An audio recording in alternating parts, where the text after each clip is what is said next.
We are very numerous this morning, and I apologize for those who have to stand up. If we have permanent representatives or deputy permanent representatives standing up, or people who cannot stand up, please, there are a few seats free here with some reserved signs. Just move on to the first and second row and grab a seat. Otherwise, colleagues will help you outside the door. And apologies. Excellencies, dear guests, dear colleagues, welcome to Building 2 of the International Environment House for the second part of today's celebration, concluding a series of events and activities that the Geneva Environment Network hosted in the past months to celebrate its 25th anniversary. Throughout our journey of this celebration, we engaged with the scientific community. We reflected on lessons learned on strengthening the global environmental agenda during COVID times. We invited our elders to reflect on lessons learned from the past 6 decades. We looked into how citizens can drive systems change and catalyze environmental action. We streamed the ICG historical hearings on climate justice, and our Geneva experts joined us to comment on this historical moment. And finally, we also engaged with the faith community to reflect on what their contribution to help tackling the turbulent crisis is. The high-level closing panel that is about to start is held under the theme Multilateralism Looking at the Future, Protecting the Environment with Humanity at the Center, and will be moderated and facilitated by the Geneva Environment Network Secretariat team. I am myself the coordinator of the GEN, and I would like to introduce the team, but I will do it later, because we have changed the program. Ms. Schneiberger has a train to catch for Davos, so she will be the first person here to welcome you, formally welcome you this morning. So without further ado, let me give her the floor. So Ms. Catherine Schneiberger is Switzerland State Secretary for the Environment. She's the head of the Federal Office for the Environment. And we wouldn't be here without our host country, which is supporting the Geneva Environment Network and many other activities in international Geneva. So, Excellency, you have the floor. Very much, Diane, for the nice words. Excellency, dear Inger, distinguished panelists, guests, and colleagues. It's a great honor to join you today at this high-level closing panel. We are here not only to celebrate 25 years of the Geneva Environment Network, the GEN, a cornerstone of international environmental governance since 1998, but also to celebrate the numerous institutions in international Geneva that contribute to making Geneva a global hub for environmental governance.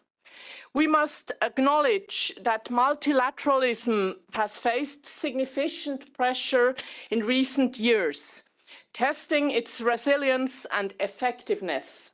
Yet it remains our most powerful tool for addressing global environmental challenges, uniting us to protect our planet while keeping humanity at the heart of our efforts. The GEN has tirelessly fostered dialogue, cooperation, and action among diverse stakeholders, strengthening our response to the triple planetary crisis of climate change, biodiversity, loss, and pollution. A really important task. Let me mention 4 key elements to achieve progress in our work. First, science was and is the driver for environmental policies. Science policy panels like the IPCC here in Geneva provide us with the robust science. We are about to conclude this year the negotiations for the Science Policy Panel on chemicals, waste, and pollution. Such panels provide the global scientific consensus on how we could act to address the global challenges. Second, commitment. We have ourselves committed as international community to address plastic pollution and find sustainable solutions. A meaningful treaty is only a treaty that addresses all stages of the life cycle and the problem of hazardous chemicals. The Geneva Beat Plastic Pollution Dialogues, organized by the GEN, are a successful example of facilitating engagement and discussion among stakeholders in international Geneva and way beyond. And looking at the stakeholders present in Geneva, we find a setting that is not only contributing to the negotiations, but will be crucial to support the implementation of the Convention. Third, effectiveness. We have to use available resources in efficient ways. The BRS conventions are certainly a very positive example on how to create and harness synergies.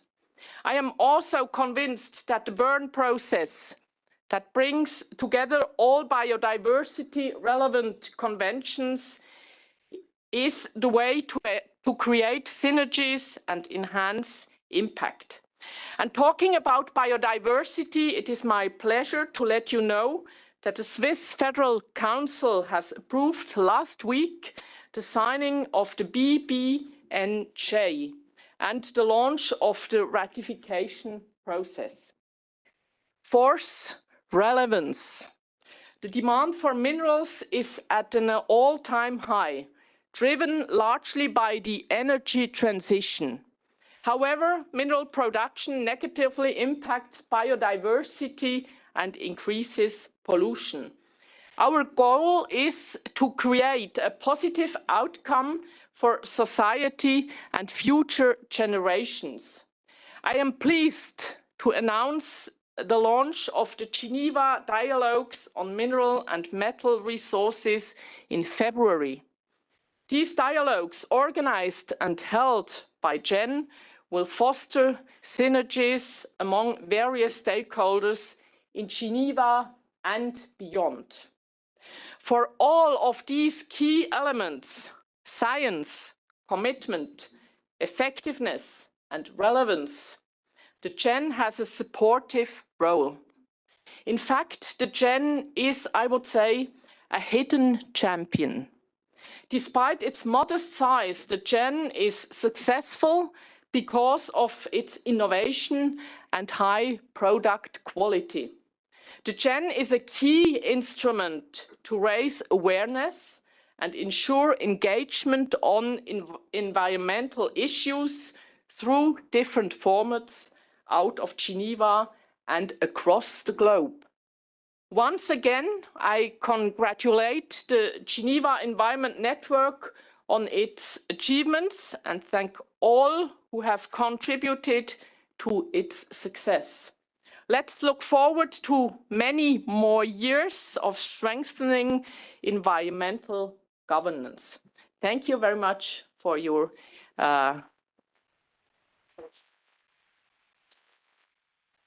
attention. Thank you very much, Ms. Schanberger.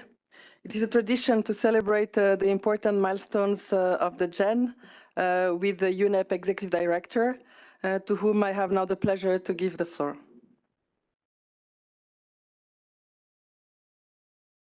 Three seats here on the front, so. Thank you very much, and don't be shy. There are literally 3 seats, and we wish Madam Schneeberger a good trip back, and we will see you in Davos.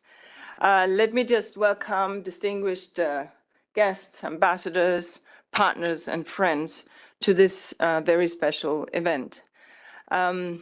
First of all, of course, my very big thanks to Geneva, to Switzerland, and to every member of the Geneva Environment Network, or GEN, because it is together that this thing has been established. Your powerful contribution to environmental action down the years is what matters. You have, both individually as well as collectively, played a really critical part in creating that global chorus that has sought, and to a large extent, succeeded in raising the profile and the visibility of the imperative of environmental action. And so Geneva is where UNEP has its second largest presence, making the city a very important complement to Nairobi, which is UNEP's home and which is the global environmental capital for global environmental diplomacy. But here at the International Environment House, which we view as UNEP's home away from home, in Geneva, that's where our respective predecessor, Madame Schneeberger's and mine, Klaus Topfer and Philippe Roch, together established the GEN back those 25 years ago, at the same time actually establishing Environment House, where many of you today have your office space. And I hope that those of you who are UNEP come to the office, but that's another story. Now, my deep thanks to Switzerland for the support that you have provided to UNEP, but also to our staff and their families who are here. You are an exemplary host country. And of course, to Switzerland for the much support that we have received for projects and budgets. And my deep thanks also to Switzerland for the thought leadership that Switzerland always brings to UNEP's halls, whether it's on governance, whether it's on new ideas, whether it is on identifying that wave that is yet on our oceans, but that will come and hit our environmental shores, and therefore that we need to take preemptive action for. We rely on partners like that, and the wisdom, therefore, in having created the GEN is important. Thinking about how can we weave a stronger tapestry of action between the many organizations that are based in Geneva. So we remain deeply grateful and very proud that we have this reliable friend in Switzerland. And my thanks also, of course, to the amazing UNEP team and to our partners here. Together, the Geneva community has been pivotal to some of UNEP's greatest successes.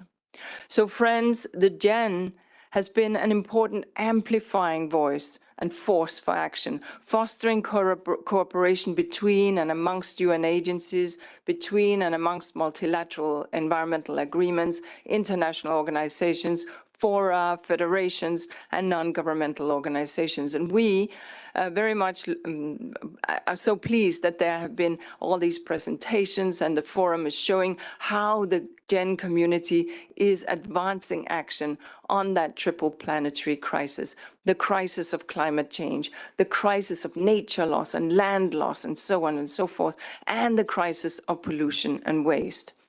The issues that you're working on and presenting today in the various formats and forums are really critical. Beating plastic pollution, fulfilling the human right to a healthy environment, strengthening One Health approach to human, animal, plant, and planetary health, using trade as a force for good, lining up humanitarian and environmental action. I could go on. All of these things matter.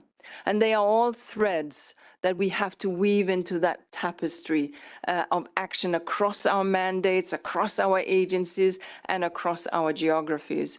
Because the triple planetary crisis is one crisis. Because action on the triple planetary crisis, when we take the right action, positively impacts right across, and also will impact positively on health, on prosperity, on equity, and on peace. And because sadly, the triple planetary crisis, despite all of our efforts, is intensifying. And so to weave that tapestry, we have to unite. And to unite, we must overcome the fragmentation of the environmental movement that has taken place over the last 50 years or so. I'm, of course, very, very, very grateful to our gracious hosts of UNEP across our 47 locations, including obviously in this space. This separation across time and space has brought richness and diversity, but also brought its fair share of complexity. So this is why working on the environmental policy coherence and synergies are so important, something that also happens very much here, because it is when we reach for synergistic coherence that we are the very strongest. And that is why at the last United Nations Environment Assembly, we held our first ever MEA Day, and that focused on bringing together the 24 or so global agreements, and as well as a number of regional conventions, scientific panels that UNEP is proud to host. We will hold another MEA Day at the next UNEA assembly at the end of this year. So prepare yourself. I invite you all to come to the assembly and to help us seek that coherence, find that coherence, nail it down and strengthen it across our agencies, across our nations, and across our partners. And as you engage in the forum today, I ask you to do so with an eye on how GEN and its members, UNEP and Geneva and Switzerland, as well as Bonn and Montreal and all the other places where we are present, can work better, faster, and harder together on these common challenges. We are, after all, one family working on one planet. And as a family, we need to build our future that works for everyone, everywhere on this one planet that we have. Thank you.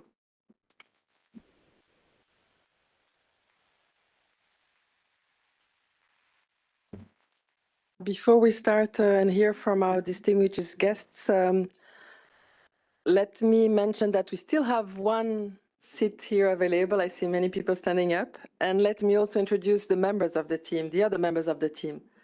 So I'm luckily surrounded by a great team composed of Arve Parafina, if he could stand up so that everybody sees Arve. You will see him here. Claudia Schiavelli.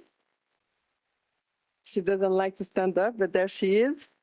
And our two outstanding interns, Anaël Catolino and Mitsuki Ishii. Very good. But of course, I often say that the GEN, it's not only our secretariat, it's all the stakeholders in International Geneva with whom we work on a daily basis, because our team keeps growing and changes depending on what we are addressing. So now we are moving to the panel discussion, and I will let the flow run, and actually it's Anaël starting.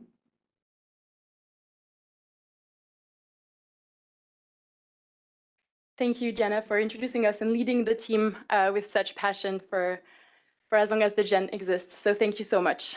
Good morning, everyone, and welcome, Professor Saulo. Thank you for joining us in the celebration of 25 years of the Geneva Environment Network.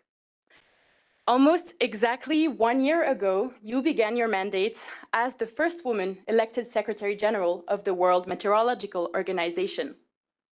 The WMO for us in Geneva, but also globally, is a lighthouse institution for anything related to weather, climate, and water. Through your own professional path, as professor at the University of Buenos Aires, as director of the Argentinian National Meteorological Service, and now at the WMO, your work is an example of leading policy with science. So Professor Saulo, as 2025 opens up to be the International Year of Glaciers tomorrow, and the urgency is clearer than ever, how can we strengthen the role of science in driving climate action? Over to you. Okay, well, thank you.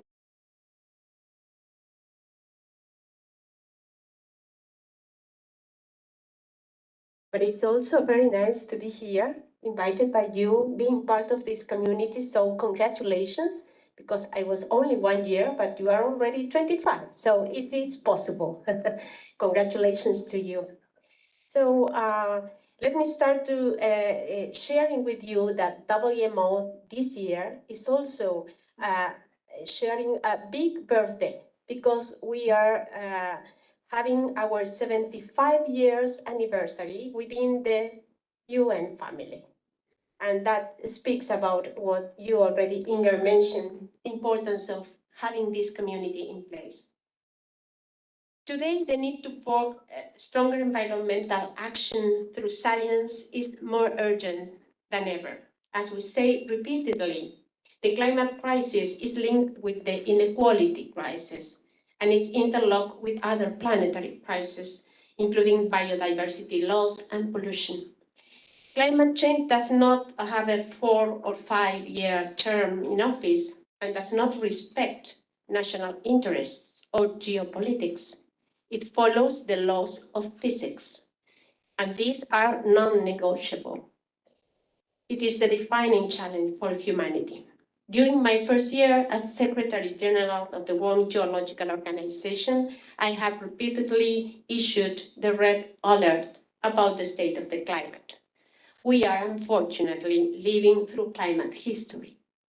As you know, WMO has confirmed that 2024 was the warmest year on record and the first time temporarily exceeded the 1.5 degrees above the pre-industrial level. To be precise, 1.55 degrees above the pre-industrial level, according to our consolidated analysis of 6 international data sets. The past 10 years are the hottest 10 years on record. Sea surface temperatures and ocean heat are at record levels, and 2023 and 2024 drove the extraordinary global heat. To put this into perspective, the increase in ocean heat content in just the upper 2,000 meters between 2023 and 2024 was roughly 140 times the total electricity generated worldwide in 1 year. Those are the numbers we are facing. This illustrates the immense amount of heat the oceans are absorbing and the urgency to address climate change. Why does it matter? It is important to emphasize that the single year of more than 1.5 degrees does not mean that we have failed to meet Paris Agreement long-term temperature goals, which are measured over decades. An international team of WMO experts has given an initial indication that long-term global warming is currently about 1.3 degrees compared to the pre-industrial baseline. The Paris Agreement may not be yet dead, but it is urgent need of the keys of life. Science tells us that every single fraction of a degree of warming matters. Every fraction increases cascading hazards. It increases environmental, human, and economic losses. It means more intense heat waves, heavier rainfall, and more intensifying tropical cyclones. It means accelerating sea level rise, ocean heating, ocean acidification, and more ice and glacier retreat. As has been mentioned before, tomorrow, on January 21st, WMO and UNESCO will launch the International Years of Glaciers Preservation. This will highlight the need for stronger environmental action informed by science. There are more than 275,000 glaciers worldwide. Together with ice, they store about 70% of the global fresh water. In 2023, however, glaciers suffered the largest mass loss in 5 decades, record keeping, as we saw, with record losses here in the Swiss Alps. Glacier retreat, just like sea level rise, is irreversible on time scales of centuries to millennium. This is according to the Intergovernmental Panel on Climate Change, which is co-sponsored by UNEP and WMO. Everyone here today will agree that we need urgent and sustained cuts in greenhouse gas emissions. This must be informed by science. This rationale underpins the Global Greenhouse Gas Watch initiative now being rolled out by WMO and partners. Science should inform climate adaptation and life-saving early warnings. Climate must also inform solutions. Renewable energy is just one example. We need innovation and political will to meet the ambitious target to triple installed renewable energy by 2030. We are making progress, but need to go farther and faster. However, climate change is also challenging. It's also challenging our capacity to produce cleaner energy. It has significant impacts on generation and demand for renewables such as wind, solar, and hydropower. We therefore need scientific tools to anticipate these fluctuations in order to meet collective climate, environmental, and sustainable development goals. I would like to conclude with an inspiring example of how science has guided environmental policy making and played a key role in monitoring its success. It is the ozone layer. When scientists discovered that the ozone layer was thinning over Antarctica, it sparked global action.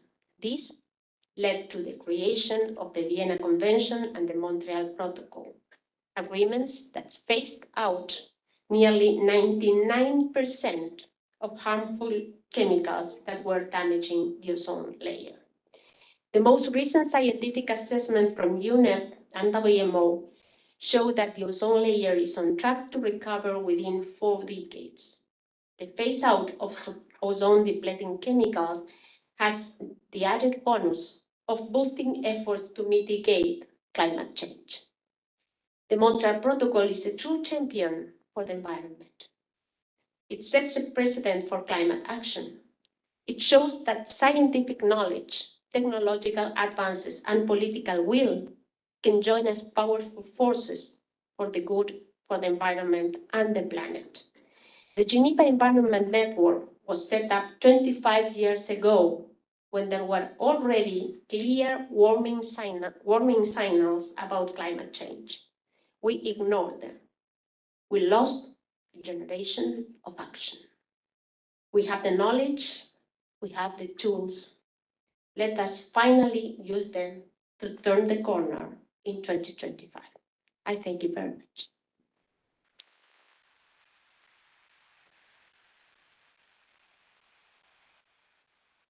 Thank you very much, Professor Saulo, for showing us that we can also be champions for change through science. Good morning, everyone. And it is a pleasure to see faces new and familiar to celebrate this important milestone, not just of the GEN, but the community that builds this network. I now have the honor to introduce our next panelist, Tatiana Molchan, the Executive Secretary of the UN Economic Commission for Europe. Madame Molchan, it has been a little over a year as well since you took the helm of the organization you currently lead. As you were prior to this position, also the permanent representative of Moldova to the UN, here in Geneva, one can say that you are no stranger to what multilateralism can offer. On the other hand, the UN Economic Commission for Europe is also no stranger to what multilateral environmental governance can provide.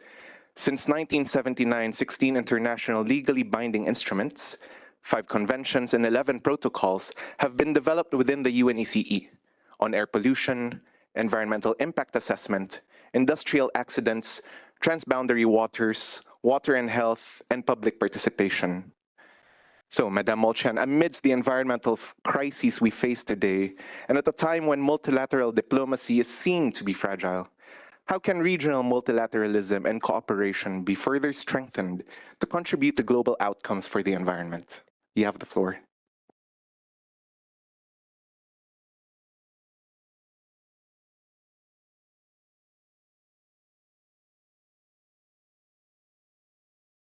At our commission. And as I will be speaking about what is the role really for the regional track to advance global outcomes, I hope this is the closing. Yes, this is the closing session. I do hope that throughout these days you had the possibility really to see and to witness part of this cooperation, because I'm confident it's quite impossible to grasp the entire magnitude of the work that all of those who are part of this Geneva Environment Network do. And I would like to take this opportunity also to express really the gratitude to the founders for creating. It's a quarter of a century. Celeste, I realized you mentioned the lost generation. Indeed, it's a generation, it's a quarter of a century, but this exactly shows cooperation and multilateralism in action, and how we can make some changes together, because we all firmly believe in cooperation, in multilateralism to address these planetary crises, these crises not one, it's crises that we all have to face today. And besides the, let's say, the founders, both to our Swiss hosts and, Switzerland, it's not only a supporter of the initiatives of the environment, they also chairs of the EC this year. So I see our chair somewhere in the audience. But I would like to focus on the local, on the Geneva Canton, Geneva City, because at EC we strongly believe that in many cases it's not us, international organization, it's not the governments, the central governments, but it's the local authorities first of all who are on the front line in delivering when it comes to everything, but to crises first of all. So we are more than proud to partner with this initiative at UNEC, and not only from this regional perspective as one of the 5 regional commissions to drive those policies at regional level, but also as custodian of some of the key, I would say, multilateral environmental agreements. But also, as I always say, environment and climate has no borders. So any action, either we take it in our region or in a different region, in one city or in a country, has really a major impact. Now, coming back to the specific mandate and what we are doing, we have dedicated, and actually our agenda is very much focused on really on climate action. And I was saying that we have Switzerland as our chair of the current biennium for UNEC, and we have selected the main theme of our activity for the next biennium is in fact climate action for resilient infrastructure, because it has to be linked to our activity, but the key is climate action and how we can do this. We have concrete action when it comes to restoring nature, combating land degradation, but also halting biodiversity loss and addressing the plastic challenge. We also recognize, as many of you do, that really the ecosystems are the foundation, or the very foundation of life itself. This is why you would see, and I hope you had time to visit and to learn more about the emphasis and the work that we place on forest. And you might know that UNEC region, it's called the Economic Commission for Europe, but in fact it's a pan-European area because it also covers North America, Europe, but also Central Asia. Our region, it has covering more than 42% of the world's forests. This is a very important track, and really our actions are very much dedicated to see how we can restore and the world's forests. Also, our work on securing fresh air and safe drinking water to create healthy environments for all. And in this area, while our, for example, multilateral agreement on water is a global one, and we have countries outside of the region being part of this agreement, for example, our convention on clean air is not, it's only up to our region. And my colleagues, in particular from UNEC, would know that many times I'm saying, why? I mean, only we in the EC region to have a clean air with very clear standards that work for more than 45 years. We have had this convention, it's working, it's delivering results. Why it cannot be for the entire world? So I think we have to put some efforts into ensuring that this is beyond our region. But one area that I would also like to emphasize that we work quite consistently in the region and has really a direct impact for the global agenda. And I think it was mentioned both by the State Secretary. She mentioned about the initiative on the minerals. Yes, and I know that Inger very much as part of the global, of the task force in this area, has been doing a lot of work. Future-proofing mineral and metal resources governance to ensure supply chains for green technology, employing tools such we have UN framework classification for resources and UN resource management system. A very big challenge, and many of you might know, in particular as we are in the winter, the dependence of more than 80% in our region on fossil fuels for energy supply. It's, I mean, we are in 2025 and we are still there, unfortunately. And I come from a country which is particularly vulnerable and dependent to this challenge. We work on energy transition, but it seems that we have to do more, and this is one area that I think we all together have to put our efforts, including through the Geneva Environmental Network and the new initiative that I understand that will be launched in February to see how we can do more. Trade solutions for environmental challenges, that is again at the part of our work to ensure that we have sustainable production and consumption. For me, what is interesting and what I'm proud of, that we don't offer only policies and solutions. We have very practical results, or we try to drive these practical results. And as I was speaking earlier about the importance, for example, of the local authorities, I know that through our program, Trees in Cities Challenge, so this is an initiative that was launched in particular by our track on the local, of working with local communities. We have over 90 million trees from more than 80 cities worldwide, because we work not only SEC, but with other regional commissions, already being planted for this initiative. I think this is great. I mean, not only creating the policy, but also making it happen. My last point, and also being inspired by my recent trip, you know, I just came back from Ethiopia, from Addis Ababa, and I have seen what one of the former leaders of these countries has said when the first Apollo mission went to the moon. It was about science and technology, and his message to those going to this mission was science and technology development is good, but don't forget about humanity. And my message is also about this. At all our efforts about climate action, about environment, let's not forget about the human rights, which are at the heart of our work. And I think a few of the previous speakers have mentioned that. We are trying to do our contribution to that through the Aarhus Convention that you might know, which really empowers communities to participate in environmental decision making. That was a few reflection on my side, what I see and consider, and I hope that we as UNICE can contribute to this a larger global effort on driving the agenda on environmental climate action forward. Thank you.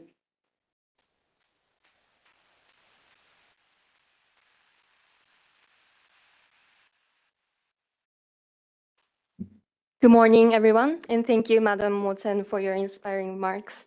For me, it's an honor to introduce Ambassador Matthew Wilson, the permanent representative of Barbados to the United Nations and other international organizations in Geneva.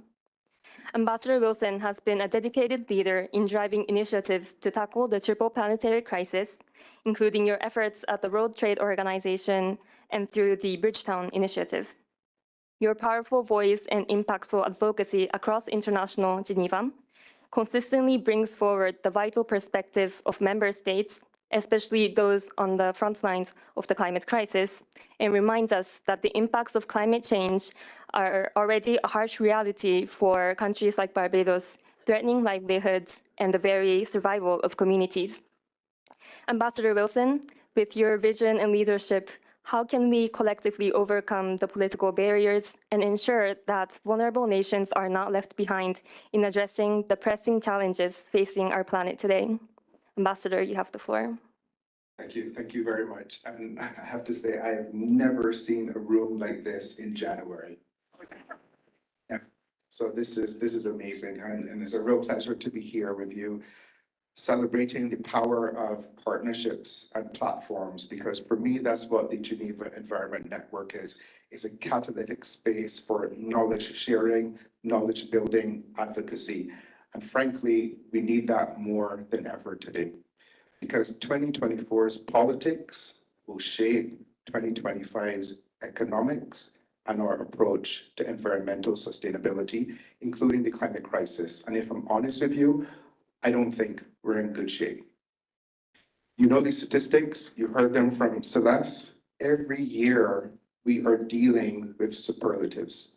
It's the hottest, it's the driest, it's the wettest. These are facts, they're not conjectures. But despite these facts, I am really concerned that the environmental agenda is slipping off of our collective dashboards. We hear the skeptics. We've seen the backlash in some quarters around the green agenda. We saw the recent WEF survey of business leaders where climate is no longer their biggest concern. And just yesterday, I saw a recent report on CNN where they said that big oil was celebrating certain recent political outcomes. You can figure out what that outcome is. And that investment in clean energy was being approached more cautiously. Can we take a moment to think that in 2025, with the increasingly heating world, with the rising sea levels, partly caused by fossil fuels, that we're actually discussing reversing investments in renewables? We should be ashamed. But if you've been following the trends, it's actually not that surprising. You see the allegations of big business greenwashing. You see the comparative trickle of public finance that goes to what is essentially our greatest global public good, our Earth, when you compare it to the spending on defense or on subsidies, including in agriculture or fisheries or primary plastic pollution production. So for me, there's a tension, a bit of a global cognitive dissonance that continues to believe that kicking the ball further towards future generations is a sensible policy, and it is not. As Inga said, as Tatiana said, we already lost a decade. We can't afford to lose another. But herein lies the problem. Sustainability cannot be a trend. A trend comes and a trend goes. And the problem of climate crisis is not going anywhere. So we need these solutions to be steadily ramped up, not rolled back. Now, I recently came back from vacation just yesterday. Not like Tatiana, I wasn't working. I was actually on vacation. It was an intense one, 7 cities in 2 weeks. So forgive my carbon footprint, but including stints in developed countries, in developing countries, in SIDS, in LDCs, and in emerging economies. And I couldn't help but see a lot of it through the lens of the environment. How despite the different levels of development of all of those countries, the size of the government coffers, the lack of private investment in some of those countries, all of them were struggling with issues around plastic pollution, struggling with issues around climate smart agriculture, climate smart infrastructure, struggling with getting the public to be aware of the importance of investing in sustainability. In Dublin, I saw a digitally enabled bottle, can, and plastics return scheme at work. In my own country, Barbados, I witnessed the launch of the world's first Debt for Climate Resilience operation. In Laos, I saw how they were integrating climate smart agriculture with community-based tourism. But boy, did I see a lot of single-use plastic and wastage, primarily in countries that actually don't produce plastics. I saw plastic bags and bottles floating down the Mekong River that the fisher folk told me came from larger countries upriver. You can also figure out who that is. I saw people simply throwing bottles and garbage into rivers and outside of vehicles, likely not fully understanding the implications of that. But in all of this, I thought how everything was interlinked. The fact that the extreme use of single-use plastic was because the water supply in some of these countries was simply not drinkable. How the lack of infrastructure and investment meant that recycling plants or programs was difficult to establish. How the lack of access to technological innovations could impede investments. How some of these governments often have to choose between investing in adaptation and mitigation and investing in health or sanitation or gender. But I also saw so much incredible innovation, local innovation, that if we properly scale it and replicate it, it would be a powerful tool of contributing to South-South cooperation around sustainability issues. And this is where the power of partnerships for purpose comes in. And here in the Geneva ecosystem, we are part of the solution. There's never been more of a need for an organization like GEN to help us cut through the white noise to the key issues, the key events, the key research that we as country delegates need to know. For those of us from small delegations, these kinds of resources, reporting, analysis, essentially a one-stop shop to sustainability events, ideas, and initiatives is not just a nice to have, it's a critical daily tool for us. And it's a tool that I call on Jen to keep updating and to keep sharpening. It's a tool that has to transcend trends and become more and more a connector of ideas and ideals. For cities like Barbados, you are a platform to amplify our voices and strengthen our involvement in global environmental policymaking. You are an avenue for knowledge sharing and capacity building. The collective expertise and resources and collaboration offered by GEN allows for the sharing of best practices and innovative solutions. And it helps inspire us to create our strategies based on the information gained. So going forward, I want you to do more work in my regions, in the regions of SIDS, in the Pacific, in the Caribbean, in the African SIDS. I want you to help inform our policies so that we can promote increased access to finance for adaptation, like the Bridgetown Initiative. Maybe work together with Tess. I want to see you do more to get women and youth involved. Maybe do more with the International Gender Champions here in Geneva. So happy 25, Jen. Here's wishing you more decades of bringing communities together. And every single one of us in here have got to be advocates and ambassadors for sustainability issues. Now is not the time to go to sleep. Now more than ever, we need to put on our armor and be environmental warriors. Thank you.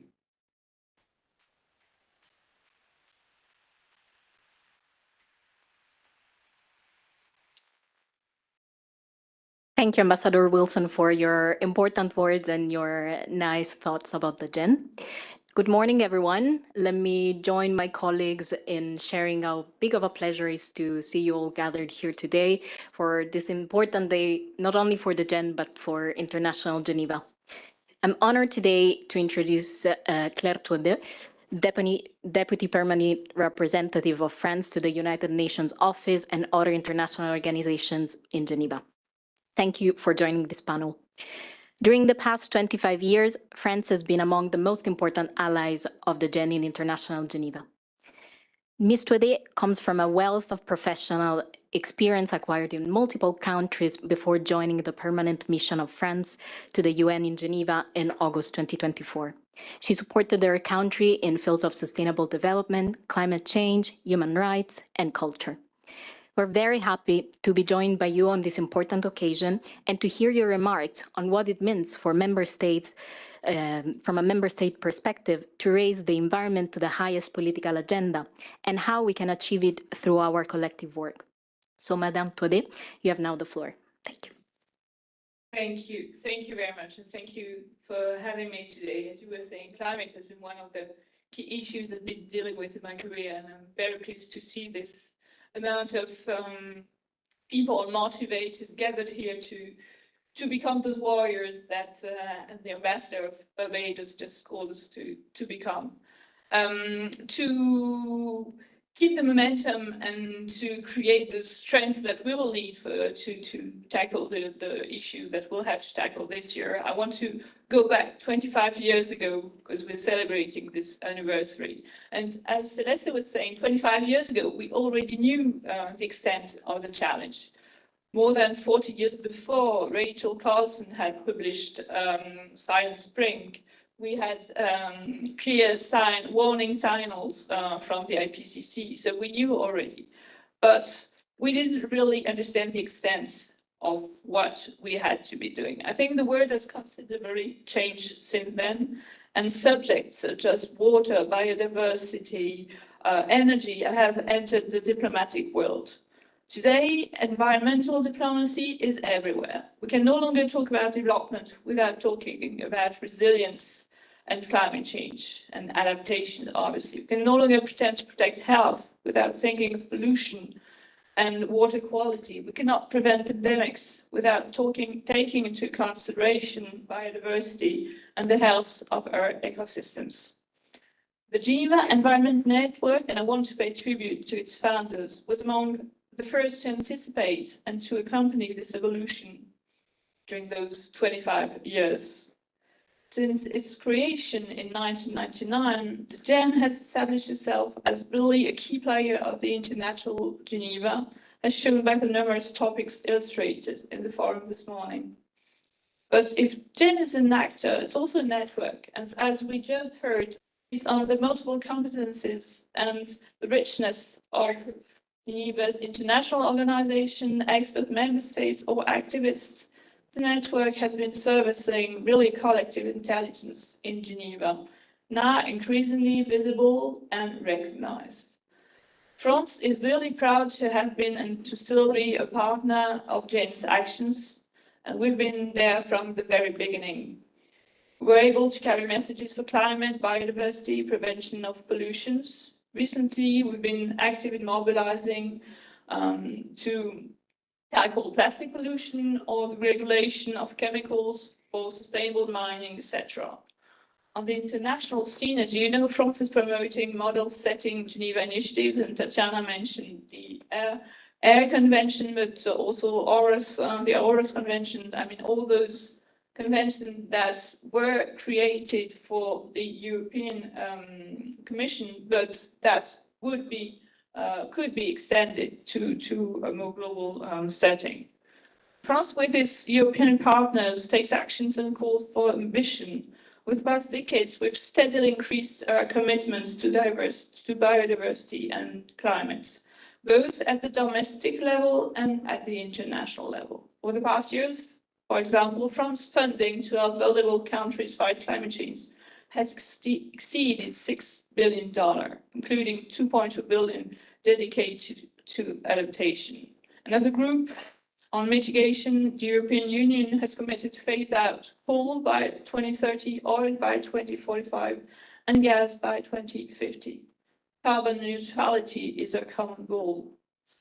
But we still faces immense challenging, as the ambassador was recalling, and this year must be the year of ambition.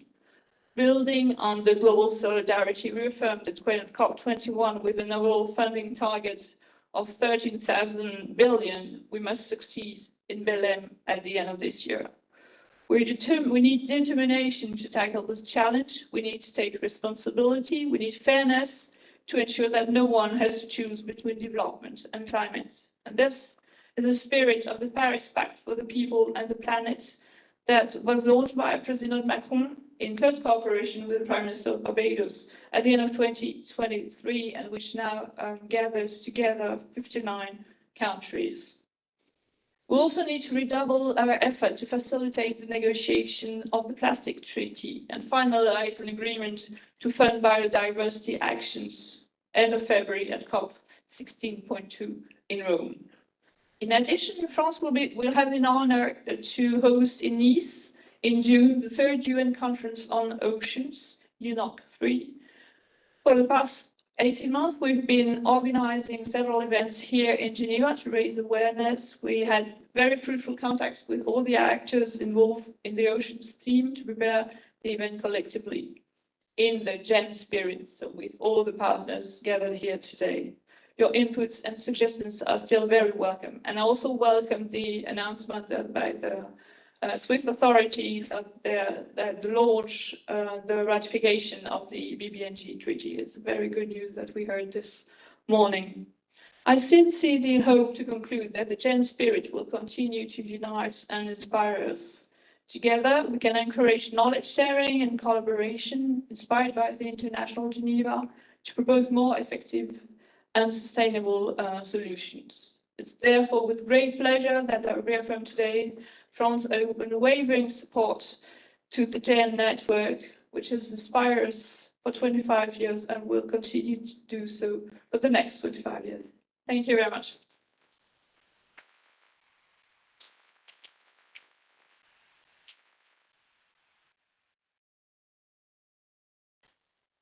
Merci, Madame Thiodet.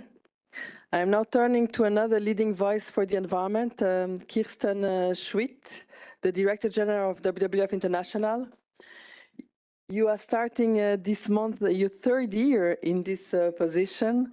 Last October, at the launch of the presentation of the WWF Living Planet report here in Geneva, you stressed about the alarming findings of the report and the cascading effects it will have on the planetary crisis. And you also insisted on the sustainable solutions that exist. And we have heard some of the speakers today also mention that solutions do exist and need to be replicated. And those solutions that can meet indeed the scale and restore our living planet. So let's hear now from you on why it is important more than ever to have the environment on the highest political agenda and what we can do better collectively. Thank you. Thank you so much. And first of all, happy birthday, Jen. Wonderful that you guys are bringing us all here together for the past 25 years and really happy to be part of this network. So let me start with that same Living Planet report.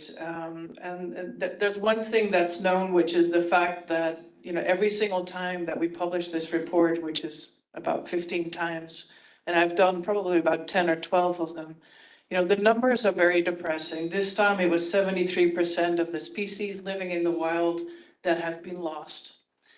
But the other, perhaps even more worrying thing is it's not just about the species numbers. It's also about the fact that we're reaching serious negative tipping points. And they're all over the world. They're about the coral reefs when we get together on oceans. It's about the glaciers that you were talking about. But another place is the Amazon, where we are losing, if we lose between 20 to 25% of the Amazon, we know that we will reach a negative tipping point, which means it's a point of no return. And we've lost almost 15% of that beautiful rainforest.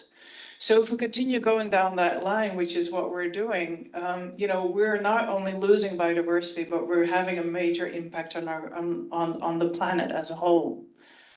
And we all know that solutions exist. The science exists. We know what to do. We've got these wonderful global agreements, especially the Global Biodiversity Framework, which we all care about so much. Something is beeping. I think, we've got the Paris Agreement, we've got the SDGs.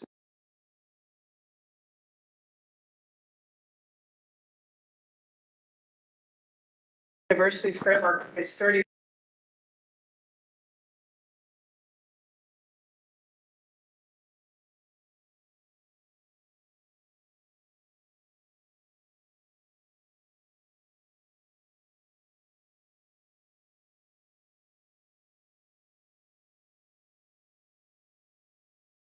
That we need.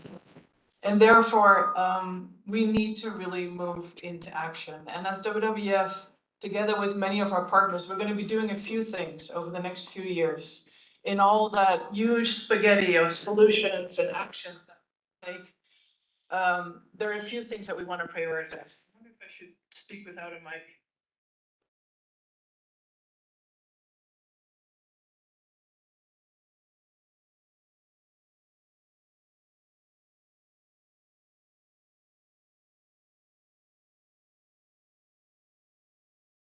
Sorry, I hope this is better.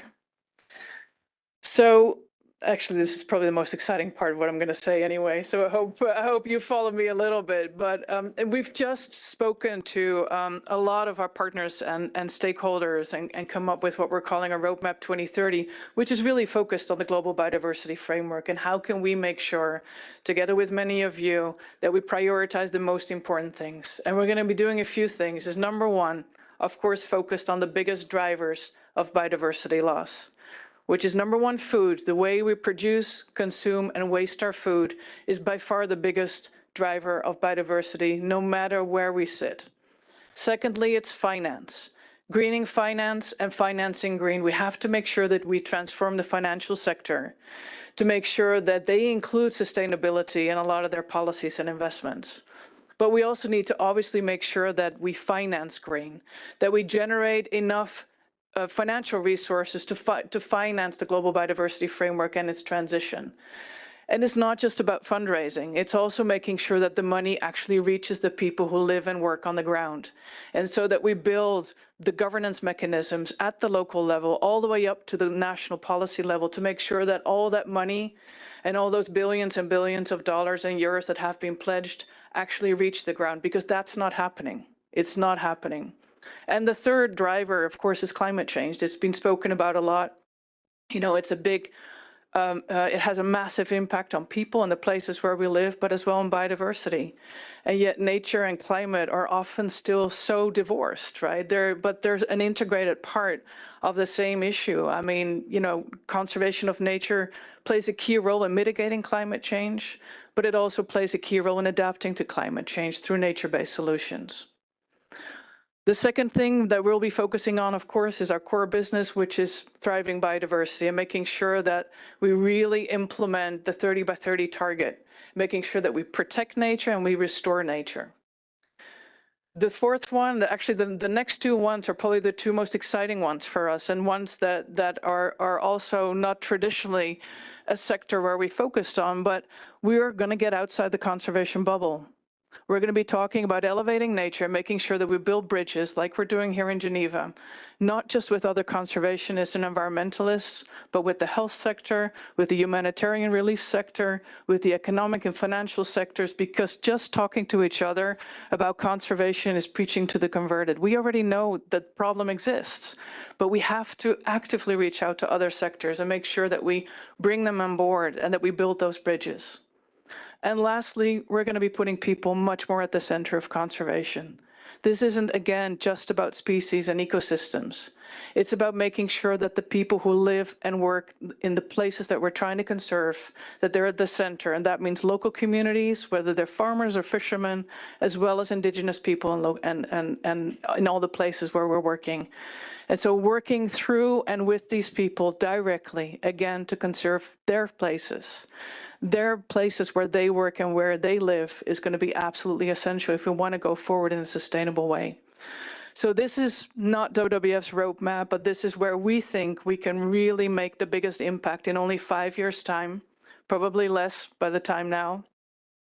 And so we really look forward to engaging as well with the Geneva Environment community, as we're doing here today, to make sure that this becomes everybody's roadmap.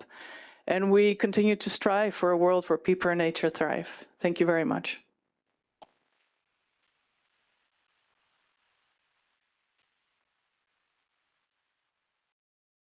Thank you, Mrs. Schrute, for your impactful words on WWF's role.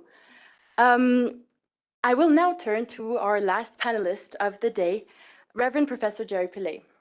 You are the General Secretary of the World Council of Churches. Welcome, and thank you for joining us. In the lead up to the celebration of 25 years, the Geneva Environment Network organized an event reuniting faith-based organizations to discuss their leadership in tackling the triple planetary crisis. We were delighted to welcome the World Council of Churches and your colleague, Reverend Dr. Kenneth Mtata. He reminded us that since 2022, for the World Council of Churches, climate change is, I quote, a priority, a life matter. So, Reverend Professor Jerry Pillay, can you expand more on the role of faith-based organizations channeling environmental stewardship as a shared moral imperative? Thank you very much, and good morning to everyone. Congratulations to Jen on your 25 years. Is this microphone something I can? Okay. The World Council of Churches has been here in Geneva ever since it started 76 years ago. And it has been good for us to work with the international organizations here in Geneva itself. I must say that I'm very delighted to know that in this particular panel, we have included the voice of faith communities, which I think is crucial, particularly to this conversation that we're having today on climate change. The World Council of Churches has been involved in this ever since its formation, really, but particularly in the 1960s and 70s. We worked on a program on justice and the integrity of creation. And so we've been talking about climate issues way, way back. It's good to have this conversation now with a lot more different participants and players because it is big. As already mentioned, the World Council of Churches in 2022 in its General Assembly placed climate change and climate justice as our #1 priority. And therefore, we are working with this as the Council of Churches as well. The question is why? And I'm sure that you would agree with me that climate change and the broader ecological crisis is the existential challenge of our generation, one that is accelerating and outpacing current multilateral efforts. We're now living in a 1.5 Celsius warmer world, and the impacts are nothing short of devastating. Devastating effects we are already witnessing in changing climate patterns, and disasters is an indication that the climate crisis is real and already upon us. And it puts to question those who continue to deny this or refuse to take it seriously. Further, it is a profound injustice that those who are least responsible for global climate breakdown are paying the highest price in terms of loss of lives, livelihoods, and homes. Addressing the interconnected triple planetary crises of climate change, biodiversity loss, and land desertification demands global coordination, cooperation, and governance. In the Christian tradition, the Apostle Paul tells us in 1 Corinthians chapter 12, verse 26, that every part of creation is interconnected. If one part suffers, all parts suffer with it. Therefore, our response to the climate and planetary emergency must take a holistic, integrated, and concerted approach, recognizing the necessity of institutional, economic, and social transformation. In other words, system change, and the need for global multilateral collaboration to unite and amplify our efforts. Despite the weaknesses and even failures of environmental multilateral processes, we cannot afford to give up on them. For multilateralism to succeed in responding to the ecological crisis, it must be inclusive and equitable. Equity is the path to sustainability.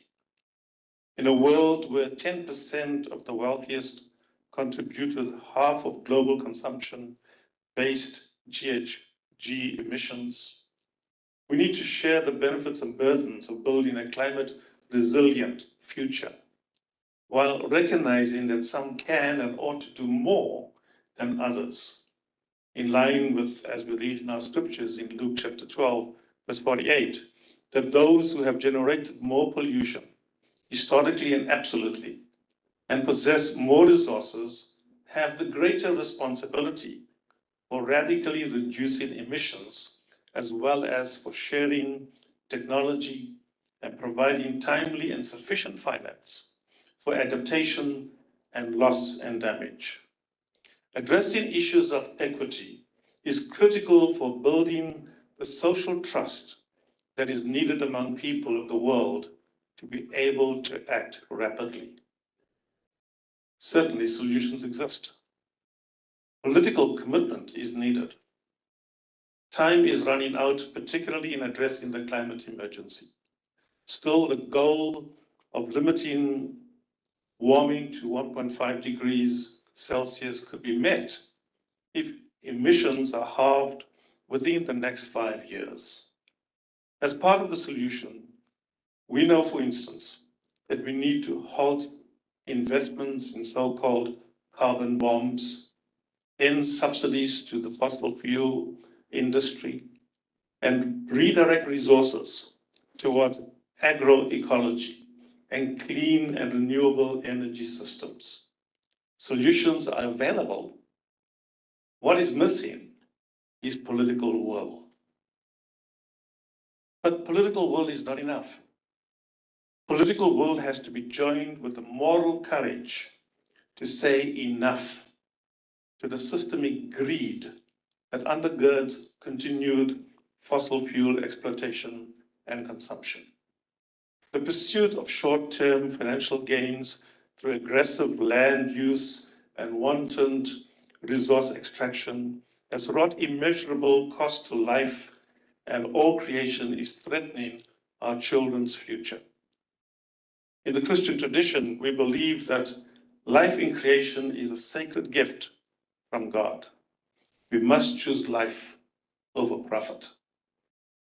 Thus, faith communities have a significant role to play, among others, to address issues of climate justice and creation care.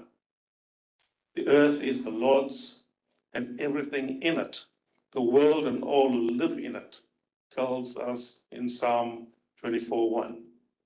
In the story of creation in the book of Genesis, we are told that God created all things and saw that it was good. Humans have been called to be good and responsible stewards of God's creation, and not to have dominion and exploitation, but to serve, care, and sustain God's creation. Yes, indeed, God's creation. Consequently, addressing issues of climate justice and creating a better world for all creation is also a responsibility of faith communities. And with this, the World Council of Churches work with all other religious communities as we seek to address environmental issues. The WCC recognizes its role in the spiritual, moral, and ethical aspects of responding to the climate catastrophe. Therefore, we have appointed a commission on climate justice and sustainable development to dialogue, engage, and act on issues of climate justice. This group consists of Christians and other religious leaders to respond to the climate catastrophe. Now, some years back, when I was General Secretary of my church in South Africa, we had a conversation in one of our General Assemblies, and one of our very astute pastors stood up, a great theologian, and he said, "Why are we talking about this? Let's leave it to the professional scientist to work on climate change issues." And I had to respond to him, and I said to him, "You fail to realize that the professionals that you are talking about are people sitting in your pews. How do you gather them to be able to speak from a faith perspective and from their own professional experiences into changing the world?" In the World Council of Churches, we are working across the silos to address climate issues from different angles and disciplines: science, social and economic inequalities, and health perspectives, human rights, child rights, climate finance, climate litigation, and other aspects. We are working with international organizations, participating in COP from a faith perspective, and working with people of goodwill. We all need to work together to preserve the one earth, the one planet in which we all live, to make it a better world for all creation. Therefore, collaboration, cooperation, and collective action is necessary to create awareness, to gather information, and to responsibly act together in this common task and mission of protecting the present and securing the future environment. We are better and stronger together, and working together, we can have greater impact and make a significant difference. Thank you.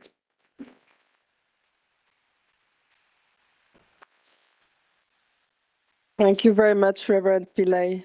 As we are now coming to a close of this event, I would like to ask the Executive Director of UNEP, Ms. Inger Anderson, to join us to reflect on what was shared by our panelists. Well, thank you very much. And this was really, really, really amazing. And the fact that you're still standing just speaks to how amazing. Can we give a round of applause for our amazing panelists?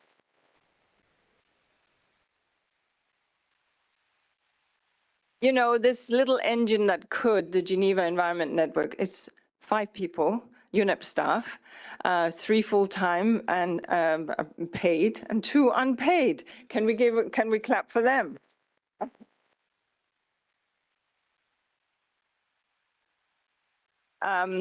We at UNEP are incredibly proud and privileged to be the ones that can create this platform through the Geneva Environment Network, but frankly, bringing all of UNEP science and all of the science insights that you've heard from these folks today, but from everyone else. Look, I was born at the time when ppm was at 315.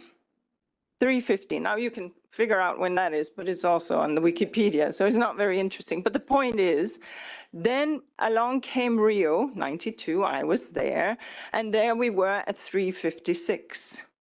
And then came Paris, and I was there, and there we were at 399.4. And today it is at 413.2, today, this day. And so we are seeing, but at the same time, in 2010, solar panels and solar power was 80% more expensive than it is today. So things have shifted, and it is this movement that has made this happen when we include, obviously, the business sector. But because this became the thing to do, because it was shown that it was cheaper, because everybody understood it's imperative, we are making some changes.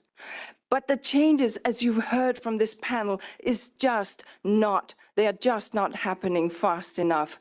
When we hear from Kirsten about this extraordinary loss of what is unique, what is amazing, our environment, when we understand that once the species is gone, it is gone forever. You cannot bring it back. When we know that this is happening on our watch, then this group and the people behind this group gets activated. But when we also then hear, as we heard from Ambassador, that there are movements afoot that would say, well, let's put that on the back burner, that thing about renewable, because this is sort of yesterday's thing, and let's just rev up the engine and drill, baby, drill. Then it is time for everyone here to speak out, to speak to the science, to speak to the future, to speak to the rights of the unborn generations, because what Celeste tells us about the science is unassailable.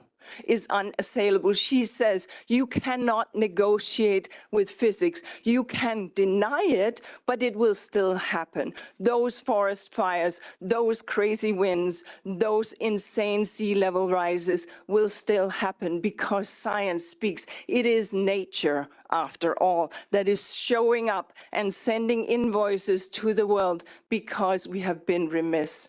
And so when I hear about the kind of solutions that we have heard from the ECE, you know, where we understand very well from Tatiana that there are conventions that have been just a long, hard slog, be it air pollution, be it water quality, etc.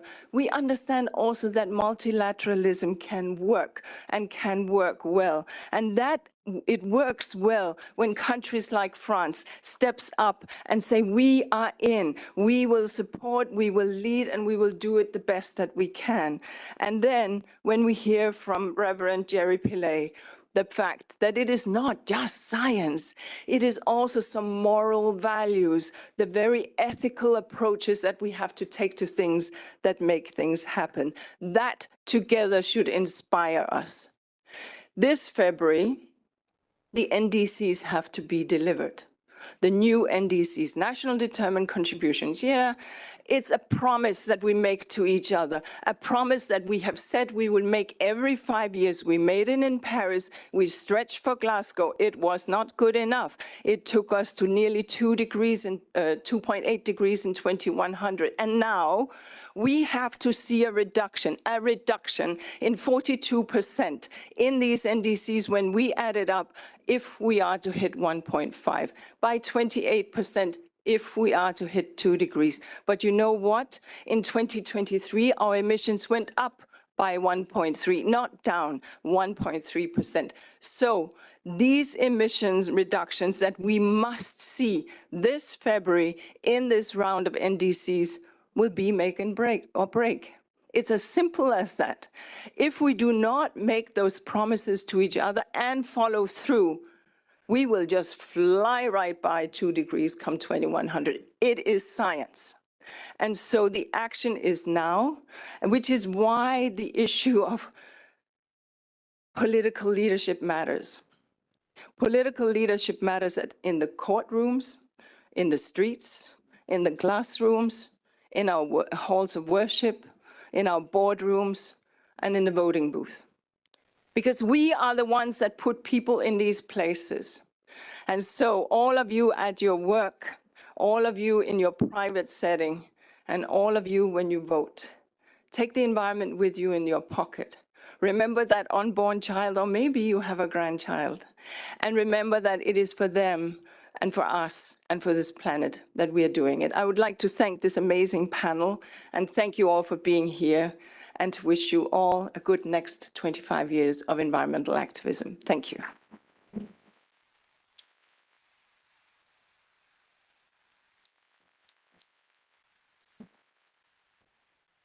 Excellencies, distinguished guests, ladies and gentlemen, in my capacity as head of protocol for the state of Geneva, I have the pleasure to officiate today as master of ceremony for a very brief ceremony. Before the reception, I immediately give the floor to Mr. Felix Wertli, Swiss ambassador for the environment and head of the International Affairs Division.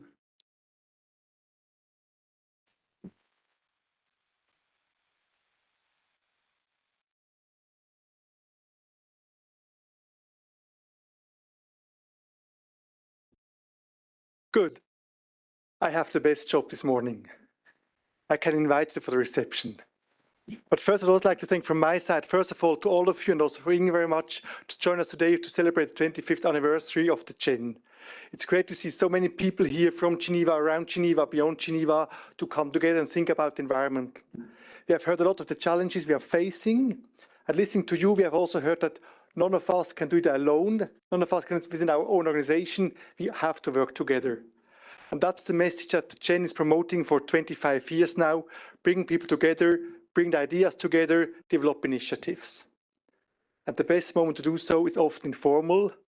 And now we have the reception provided by the Canton of Geneva, the City of Geneva, and the Swiss Confederation. That's also showing a commitment, not only from national level, but also local, regional level, for the work that you are doing, for the work the environment you are doing, and also for work for International Geneva. So thank you very much for joining us today, and enjoy the reception.